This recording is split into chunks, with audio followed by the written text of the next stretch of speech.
बृहस्पति देव की बड़ी ही दुर्लभ कथा सुनेंगे। इस कथा को सुनने से भक्तों की सभी मनोकामनाएं भगवान बृहस्पति देव की कृपा से पूर्ण हो जाती हैं। तो आइए बड़े ही श्रद्धा और प्रसन्नित मन से इस कथा को सुनते हैं। भारतवर्ष में एक प्रतापी और दानी राजा राज्य करता था। वो नित्य गरीबों और ब्राह्मणों की सहायता करता था। ये बात उसकी रानी को अच्छी नहीं लगती थी। वो ना ही गरीबों को दान देती, ना ही भगवान का पूजन करती थी और राजा को भी दान देने से मना किया करती थी।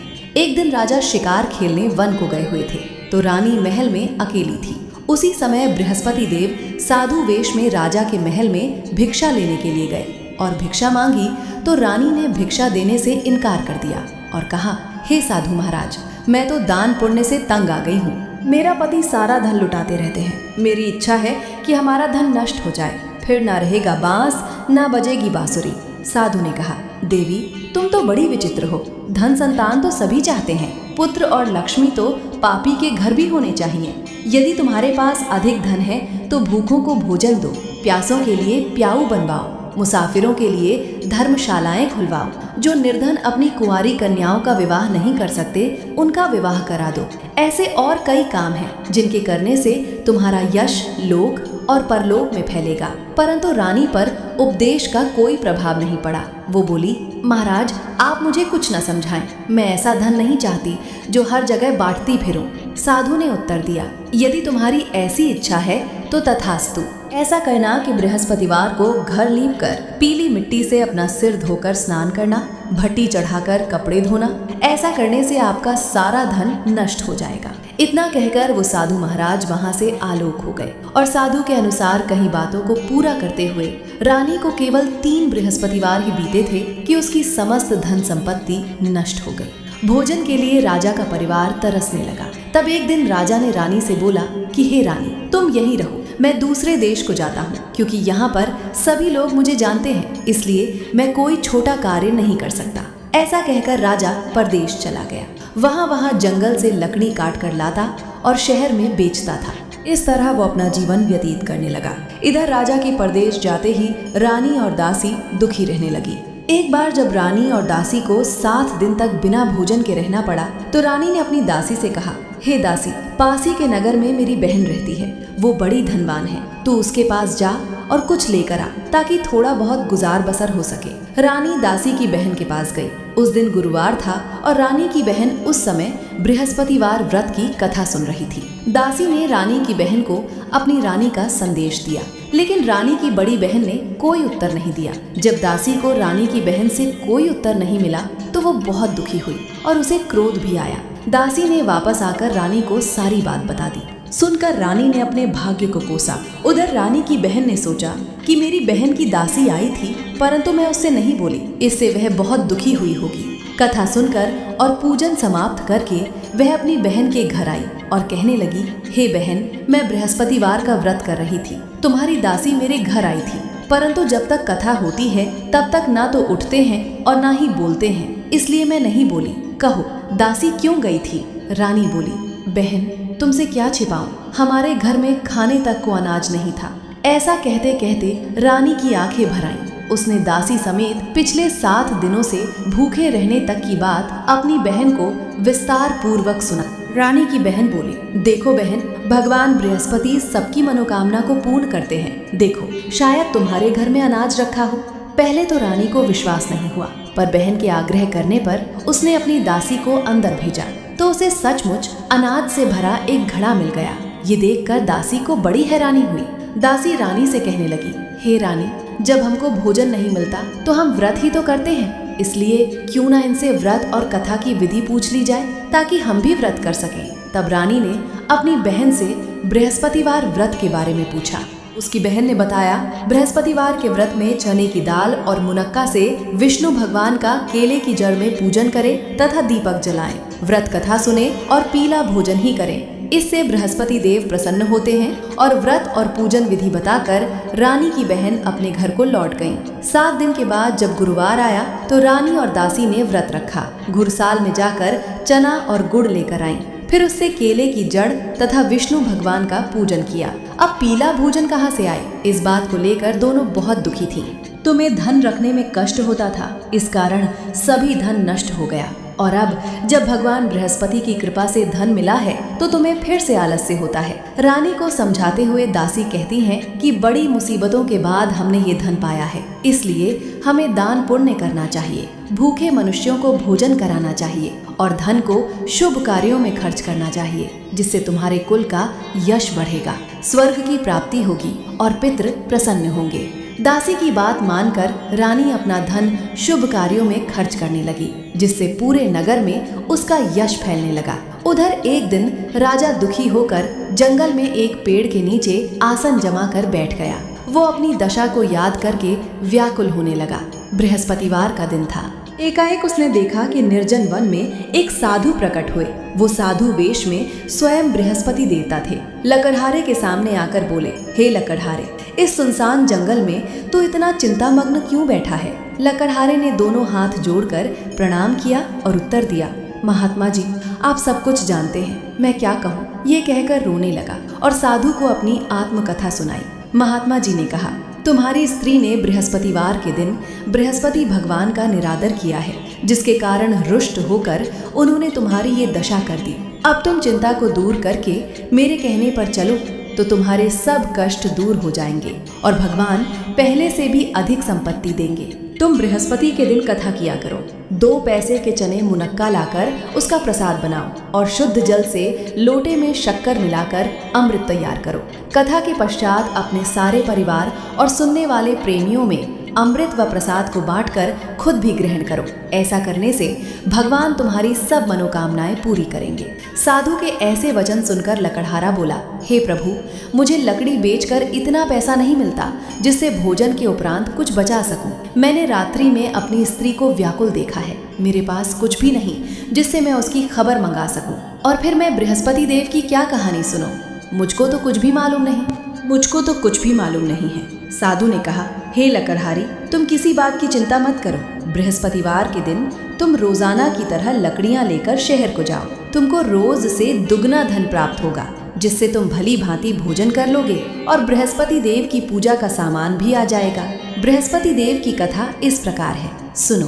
प्राचीन काल में एक ब्राह्मण रहता था। वह बहुत निर्धन था। उसकी कोई संतान नहीं थी। उसकी स्त्री बहुत मलिनता के साथ रहती थी। वह स्नान नहीं करती, किसी देवता का पूजन नहीं करती।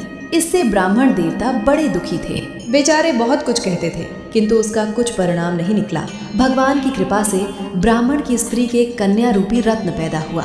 कन्या बड़ी होने पर प्रातः स्नान करके विष्णु भगवान का जाप और बृहस्पतिवार का व्रत करने लगी। अपने पूजन पाठ को समाप्त करके विद्यालय जाती तो अपनी मुट्ठी में जौ भर के ले जाती और पाठशाला के मार्ग में डालती जाती। तब ये जौ स्वर्ण के हो जाते तो लौटते समय उनको बिनकर घर ले आती। एक दिन वह बालिका सूप में उस सोने की जौ को फटक कर साफ कर रही थी कि उसके पिता ने देख लिया और कहा, हे बेटी, सोने की जौ के लिए सोने का सूप होना चाहिए। दूसरे दिन बृहस्पतिवार था। इस कन्या ने व्रत रखा और बृहस्पति देव से प्रार्थना करके कहा, मैंने आपकी पूजा सच्चे मन से की है तो मेरे लिए सोने का सुख दे दो। बृहस्पति देव ने उसकी प्रार्थना स्वीकार कर ली। रोजाना की तरह वो कन्या जौ फैलाती हुई जाने लगी। जब लौटकर जौ बिन रही थी तो बृहस्पति देव की कृपा से सोने का सूप मिला। उसे वो घर ले आई और उसमें जौ साफ करने लगी, परंतु उसकी माँ का वही ढंग रहा। एक दिन की बात है कि वो कन्या सोने के सूप में जौ साफ कर रही थी। उस समय उस शहर का राजपुत्र वहां से होकर निकला। इस कन्या के रूप और कार्य को देखकर मोहित हो गया और अपने घर आकर भोजन और जल त्याग कर उदास होकर लेट गया।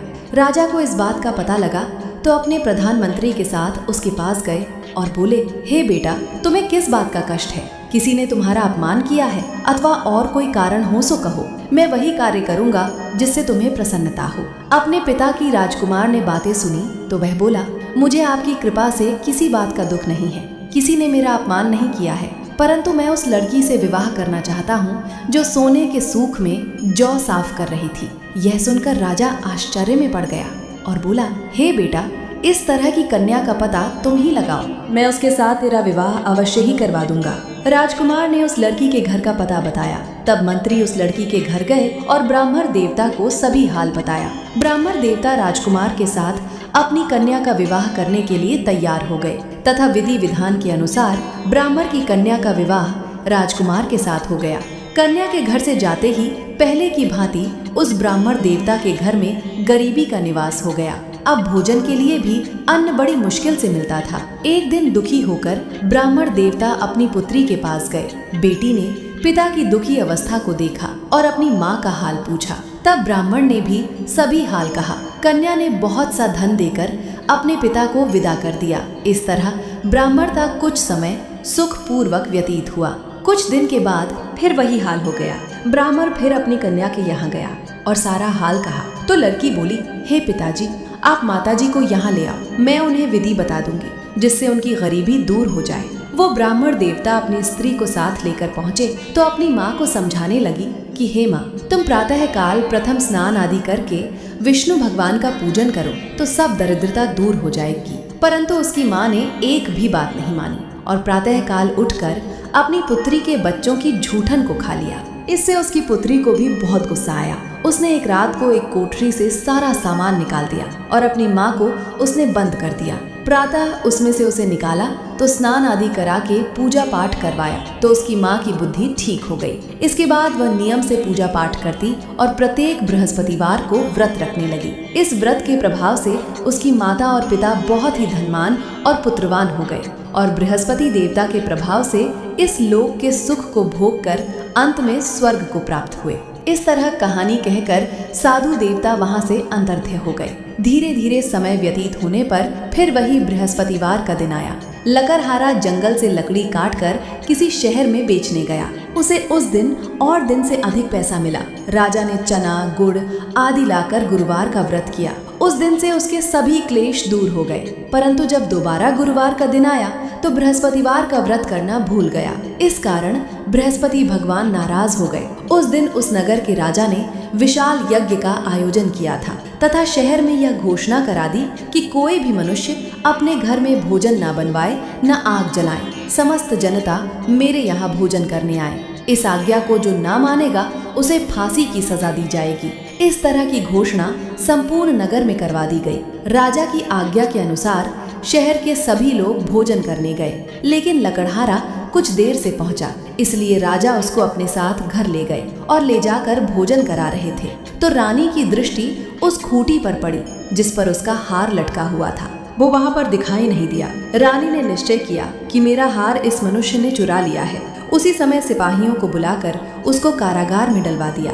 जब लकड़हारा कारागार में पड़ गया और बहुत दुखी होकर विचार करने लगा कि न जाने कौन से पूर्व जन्म के कर्म से मुझे ये दुख प्राप्त हुआ है, और उसी साधु को याद करने लगा जो कि जंगल में मिला था। उसी समय तत्काल बृहस्पति देव साधु के रूप में प्रकट हुए और उसकी दशा को देखकर कहने लगे, अरे मूर्ख, तूने बृहस्पति देव की कथा नहीं करी, इस कारण तुझे दुख प्राप्त हुआ है। अब चिंता मत कर, बृहस्पतिवार के दिन कारागार के दरवाजे पर 4 पैसे पड़े मिलेंगे, उनसे तू बृहस्पति देव की पूजा करना, तेरे सभी कष्ट दूर हो जाएंगे। बृहस्पतिवार के दिन उसे 4 पैसे मिले। लकड़हारे ने कथा कही। उसी रात्रि को बृहस्पति देव ने उस नगर के राजा को स्वप्न में कहा, हे राजा, तुमने जिस आदमी को कारागार में बंद कर दिया है वो निर्दोष है, वो राजा है, उसे छोड़ देना। रानी का हार उसी खूंटी पर लटका है, अगर तू ऐसा नहीं करेगा तो मैं तेरे राज्य को नष्ट कर दूंगा। इस तरह रात्रि के स्वप्न को देखकर राजा प्रातः काल उठा और खूंटी पर हार देखकर लकड़हारे को बुलाकर क्षमा मांगी और लकड़हारे को योग्य सुंदर वस्त्र आभूषण देकर विदा कर दिया। बृहस्पति देव की आज्ञा के अनुसार लकड़हारा अपने नगर को चल दिया। राजा जब अपने नगर के निकट पहुंचा तो उसे बड़ा आश्चर्य हुआ।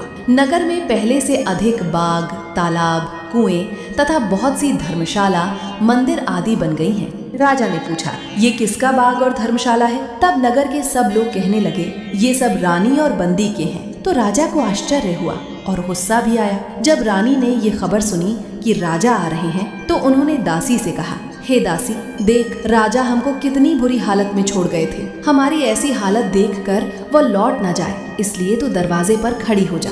आज्ञा के अनुसार दासी दरवाजे पर खड़ी हो गई। राजा आए तो उन्हें अपने साथ लेकर आई। तब राजा ने क्रोध करके अपनी रानी से पूछा कि ये धन तुम्हें कैसे प्राप्त हुआ है? तब उन्होंने कहा, हमें ये सब धन बृहस्पति देव के इस व्रत के प्रभाव से प्राप्त हुआ है। राजा ने निश्चय किया कि कि 7 रोज बाद तो सभी बृहस्पति देव का पूजन करते हैं, परंतु मैं प्रतिदिन दिन में 3 बार कहानी और रोज व्रत किया करूंगा। अब हर समय राजा के दुपट्टे में चने की दाल बंधी रहती और दिन में 3 बार कहानी कहते। एक रोज राजा ने विचार किया कि चलो अपनी बहन के यहाँ हो आवे। इस तरह निश्चय करके राजा घोड़े पर सवार होकर अपनी बहन के यहाँ को चलने लगा। मार्ग में उसने देखा कि कुछ आदमी एक मुर्दे को लिए जा रहे हैं। उन्हें रोककर राजा कहने लगा, अरे भाइयों, मेरे बृहस्पति देव की कथा सुन लो। वे बोले, लो, हमारा तो आदमी मर गया है, इसको अपनी कथा की पड़ी है। परंतु कुछ आदमी बोले, अच्छा कहो, हम तुम्हारी कथा भी सुनेंगे।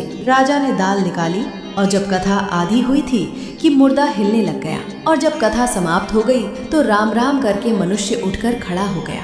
आगे मार्ग में उसे किसान खेत में हल चलाता मिला तो राजा ने उसे देखकर बोला, अरे भैया, तुम मेरी बृहस्पतिवार की कथा सुन लो।